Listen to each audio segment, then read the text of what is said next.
కడప జిల్లా జమ్మలమడుగులో అతిపెద్ద టైల్స్ మరియు బాత్వేర్ షోరూమ్ డ్రీమ్ హోమ్ ఎంటర్ప్రైజెస్. మా వద్ద నాణ్యత, మన్నిక మరియు సరికొత్త డిజైన్లతో చేసే ఫ్లోర్ టైల్స్, వాల్ టైల్స్ మరియు బాత్వేర్ లభించును. Dream home enterprises, MPDO office road, Jammalamadugu.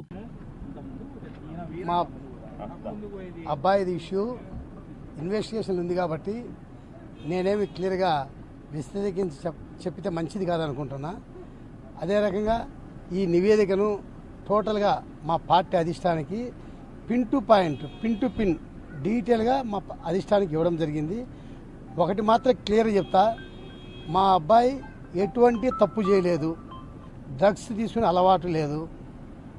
మీరందరూ వచ్చారు కాబట్టి 2-3 మాటలే ఎక్కువ చెప్పదలుచుకోలేదు.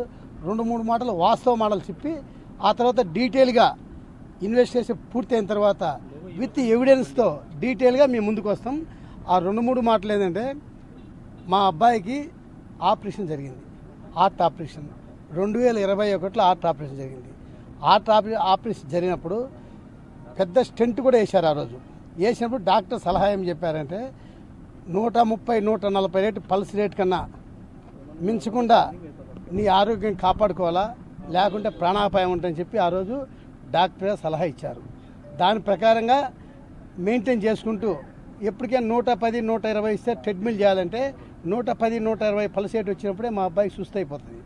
దాని ప్రకారంగా ఆరోగ్యం మెయింటైన్ చేసుకుని పోతాడు. ఆ రోజు కూడా పల్స్ రేట్ చెక్ చేసి 97 ఉన్నది. ఎవరైనా డ్రగ్స్ గిన తీసుకుంటే మినిమం 150-200 పల్స్ రేట్ పోతాయి. అంటే ప్రాణాపాయం ఉందని తెలిసి కూడా డ్రగ్స్ తీసుకుంటాడని నేను అందరినీ ప్రశ్నిస్తున్నా. ఇంకొక విషయం, బ్లడ్ తీసుకోకుండా బ్లడ్ పాజిటివ్ ఏ రకంగా వస్తుంది? బ్లడ్డే తీసుకోకుండా పాజిటివ్ ఏ రకంగా వస్తుంది? బ్లడ్ వాళ్ళు చెప్పిన మాట ప్రకారం బ్లడ్ తీసుకున్నామన్నా బ్లడ్ రిపోర్ట్ అవ్వాలంటే మినిమం 48 అవర్స్ పడుతుంది. మినిమం 48 అవర్స్ రిపోర్ట్ అవ్వాలా. ఎందుకంటే మేము ఇమీడియట్గా ఢిల్లీలో ఏఎమ్స్లో బ్లడ్ రిపోర్ట్ ఇస్తే వాళ్ళు 48 అవర్స్ లోపల బ్లడ్ రిపోర్ట్ ఇవ్వలే. ఆ బ్లడ్ రిపోర్ట్లు కూడా నెగిటివ్ వచ్చింది. అంటే ఇవన్నీ. ఆ తర్వాత యూరిన్ శాంపిల్స్ మొదటిసారి తీసుకున్నప్పుడు 5-10 నిమిషాల లోపల రిజల్ట్ చెప్పారు. రెండోసారి యూరిన్ శాంపిల్ తీసుకున్నప్పుడు 5 గంటల నుంచి తీసుకొని 10 గంటల లోపల చెప్పారు. అంటే 5 గంటలు దానికి అవసరమా? అంటే దీంట్లో ఎంత జరిగిందని మీరే ఆలోచించుకోవాలా. నేనేం చెప్పాలనుకోలే. ఎందుకంటే ఇవన్నీ వాస్తవాలు మీ దృష్టికి చెప్పాలా. మేము ఎందుకు వాస్తవాలు ముందుకు రాలేదంటే ఇన్వెస్టిగేషన్ ఉంది కాబట్టి ఇన్వెస్టిగేషన్ పూర్తయిన తర్వాత పిన్ టు పిన్ ప్రతి ఒక్కటి ఎవిడెన్స్ సమేత మేము ముందుకు వస్తా. ఆ తర్వాత ఇంకొకటి, మా వానికి ఏమని ఇచ్చారు, ఆంతిపిటిమిన్, మిథాపిటిమిన్ 2 పాజిటివ్ వచ్చిందని చెప్పారు. ఆ 2 ఐటమ్స్ కూడా మామూలు తీసుకుంటే మెడిసిన్స్ కూడా వస్తాయి. ఇప్పుడు మనం హార్ట్ సంబంధించిన మెడిసిన్స్ కానీ, షుగర్ సంబంధించిన మెడిసిన్స్ కానీ, ఆ తర్వాత ఎనీ మెడిసిన్స్ హై టెన్షన్ ఉన్న మెడిసిన్ తీసుకున్నా కూడా ఆ డ్రగ్స్లో అది వస్తుందని చెప్పి క్లియర్గా ఆక్స్ఫర్డ్ ఇన్వెస్టిగేషన్ చేసే దాంట్లో కూడా ఉంది. ఆ కాగితం కూడా నాకానే ఉంది అది కూడా.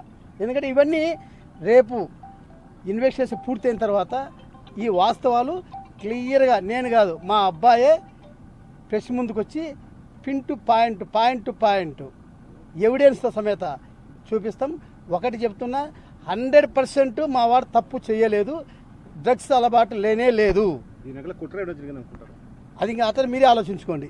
అంటే ఆ రోజు అసలు డ్రగ్ పార్టీ జరిగింది కదా, డ్రగ్సే తీసుకోలే అసలు. మా అబ్బాయి వాళ్ళెవరో తీసుకున్నారు, అక్కడ పోయినారు.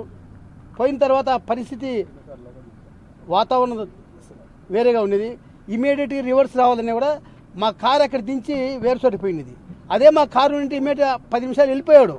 ఆ కారు లేని దానివల్ల అక్కడ వెయిట్ చేయాల్సి వచ్చింది. ఇంకా డీటెయిల్గా ఇన్వెస్టిగేషన్ జరుగుతుంది కాబట్టి ఇన్వెస్టిగేషన్లో అయిపోయినాక డీటెయిల్ పాయింట్ మీ ముందరే అన్ని ఎవిడెన్స్ పెట్టారు. అధిష్టానం ఆల్రెడీ పార్టీ కార్యకలాపాలకి పాల్గొనొద్దని చెప్పి ఫర్దర్గా అంటే ఏం తీసుకుంటుంది?